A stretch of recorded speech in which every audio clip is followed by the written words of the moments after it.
Ito may pang 90 na tayong ibon mga kalapatids. So 18 na yung paklak natin. Ayun, blue bar. Sino to? Uy, grabe pagod oh. Sino to? Grabe pagod oh mga kalapatids. Alak ni Tatang.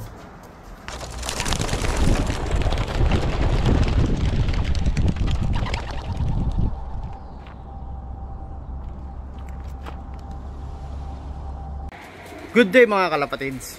So for today's video ay magkakarga tayo ng wires.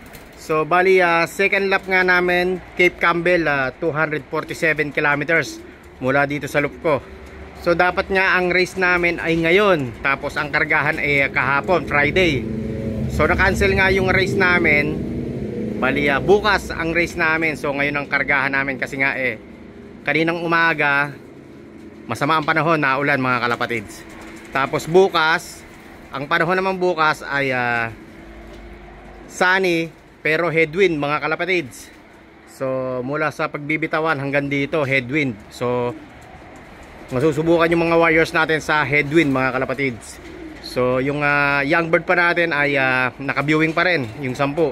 So isang linggo pa natin i-viewing, sabay tuturuan na natin mga kalapatids. So 6 weeks na yung pinakamatanda dito sa mga young bird natin mga kalapatids. So napakain na natin yung mga wires natin mga kalapatids. So ikakarga na lang natin. So bukas ang release nun ay 8 AM mga kalapatids. So dapat ang flying time nun sa Cape Campbell last year, yung old bird namin ay almost 3 hours. Bali headwind, so baka abuti ng 3.5 yun mga kalapatids, or 4 hours. So malakas ang hangin na bukas, headwind, bali 25 km per hour yung hangin. So susuungin nila yung hangin bukas mga kalapatids. So maganda yung race bukas kasi yun ang maganda, headwind mga kalapatids. Talaga masusubukan yung lakas ng mga ibon natin. So karga muna natin yung wires mga kalapatids, tapos punta na tayo sa club. The next day. Good morning mga kalapatids. So for today's video ay mag-aabang tayo ng wires natin. So na-release na nga yung mga ibon ng 7:45 mga kalapatids. So ang oras nga ngayon ay magna 9:15. So isa't kalating oras na silang nalipad. So ang datingan noon mga kalapatids ay between 10:30 to 11 AM ng umaga. So 3 hours or 3.5 hours mga kalapatids. Kasi nga headwind mula doon sa pinagbitawan ay headwind ang race namin ngayon mga kalapatids. So yung kinarga natin ay 23. So yung isa natin ay hindi kinarga kasi pa-recover pa lang, nagka one eye cold mga kalapatids, yung isang late breed natin. So yung race nga nakaraan, bali first lap winner tayo ng federation sa Kaikoura mga kalapatids. So magandang panimula yon mga kalapatids. Tapos etong race namin ay 247 kilometers ata mga kalapatids, Cape Campbell, mula dito sa loop ko. So sunod na linggo ay Cape Campbell ulit ang race namin. Tapos sunod Picto na mga kalapatids, palayo ulit. So naka-viewing yung mga young bird natin. Ayan mga kalapatids, naka-viewing. So maya maya ipapasok ko na tong mga young bird. Lagay natin sa young bird section para isi-set up ko na yung clock ko mga kalapatids. So maya maya abangan na tayo mga kalapatids. Mamaya na lang ulit. A few moments later. So mga kalapatids, ito na yung mga young bird natin na 10. Ayan, kaganda ng katawan nila. So ito yung sunog na blue bar natin mga kalapatids. Ayan. Tapos yung auction bird natin na 2. Itong blue check na to, tsaka isang blue bar. Ito. Ayan, yung anak ni Tatang. Mga naka-orange na ring, 2 mga kalapatids. So ito yung mga painakay natin na first batch. Ayan, maganda ng katawan mga kalapatids. So more on protein tayo para yung mga muscle nila mag-develop mga kalapatids habang bata. Panay peace. Ayan. Ayan yung sunog na blue bar mga kalapatids. Ayan. A few hours later. Update tayo mga kalapatids. So ang oras nga ay 11:50 na. So 3 hours 30 minutes nang nalipad yung warriors natin. So nahirapan nga mga warriors natin mga kalapatids dahil headwind. So tirik ang araw tapos headwind pa mga kalapatids. So late na ng 30 minutes yung mga warriors natin mga kalapatids. Kasi last year ang liparan lang ay 2 hours 50 minutes. So ngayon 3.5 hours nang nalipad yung warriors. So sana may ibon na tayo. Sana may first clacker sana natin si 357 o kaya si 117. Ito meron tayo isa. Yung GB ni Tito. Uy, GB ni Tito.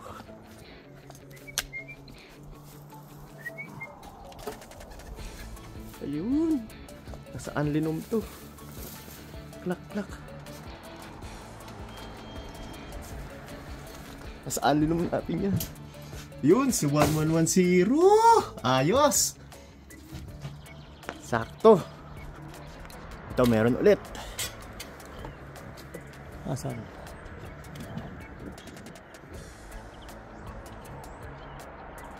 Ayun, may pula tayo. Gamitin natin ang dropper ito. Ito mukhang si ano to? Sino to? Mukhang si yung SIS natin ata to. Yung nestmate nung Mili. Ito, ayun. Sino to? Si 1098. Aba, hindi nag-post si 1098 Sabi. Ayun si 1098. Second bird natin. Ito, dalawa. Naku, panay blue chick tayo Ayan, dalawa. Ito, yung isa. Ayun, dalawa, sunod. Pasok agad. Merong day ata nag-clock. Hindi nga, si 356. Update tayo mga kalapatids. So 5 pa lang yung paklak natin. So yung first bird natin ay si 1110. So nag-clock siya ng 11:16.43. So almost 11:17. Tapos yung second clacker natin si 1098 mga kalapatids. So ang ibon lahat galing dito. So tinaboy sila sa dagat. So inaabot nga ng 3.5 hours yung nilipad ng ibon natin mga kalapatids. So wala nang sumunod na dumating mga kalapatids. Ayan So wala na tayong sumunod na ibon. Ayan, medyo kumulimlim. So abang ulit tayo. Ito, may isa tayo. Ayun, blue bar.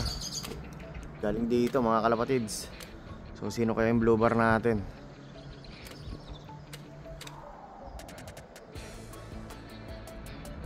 Nawala.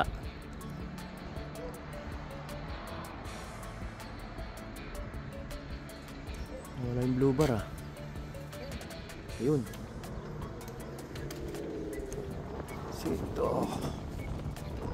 Clock.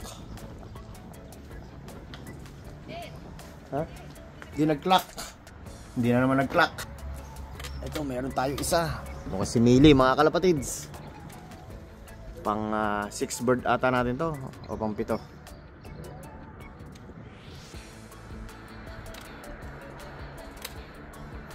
Ayan. Alright. Pagod na pagod. Tuliro pa. Clock pa. Sana nag-clock. 359. Ayan, 7. Si 359 natin. SIS. Ito, dalawa mga kalapatids. Isang pula at saka isang blue bar. Sino kaya to? Pang 8 and 9 birds natin mga kalapatids. Ito mukhang si kapatid ni Mili. Yung red check.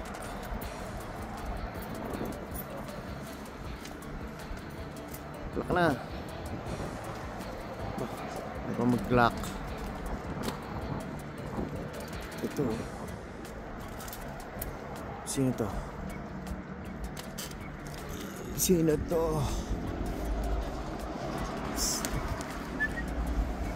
Klak. Klak. Blue bar. Yung GB sa atin yan. Lumipad pa yung isang red choke natin. Ayun, may isa. So, yung tatlong ibon natin, minanual clock ko. Kasi hindi tumunog sa pad, mga kalapatids. Siguro ayusin ko yung landing board nun. Papalitan ko ng manipis na plywood. Baka kaya hindi nagka-clock yung iba. Ayan, blue bar natin. Grisel. Ay, yung grisel natin. Ayan. Tingnan ko kung nag-clock. Ayun, tatlo. Oop, yeah. Bah, may itim hindi sa atin yun. Wild yun. Ayun, sino to? Anak ni Tiny ulit. Ayun, di nag-clock si 1103. Ito, may isa tayo. Pula. Diba, isang pula pa natin. Si 350 ata. Hindi, may isa pang pula. Anak ni 1098. Ayun. Si 7 anak ni 1098. Yan, number 711.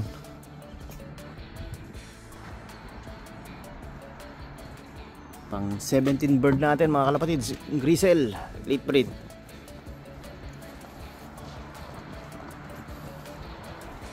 Clock. Ay pa mag-clock. So mga kalapatids, apat pa kulang natin. So maya pupunta na tayo sa club. So ayan yung mga wires natin. Pagod na pagod, mga kalapatids.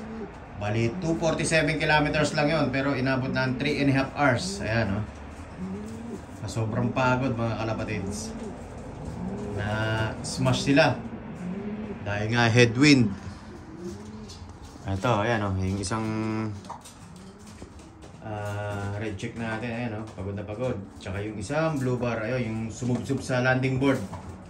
Ayan, di makakain, mga kalapatids, sa pagod. So maya punta na tayo sa club, mga kalapatids. Sana madali natin yung Anlinom, yung si 1110, yung GB sa atin, mga kalapatids.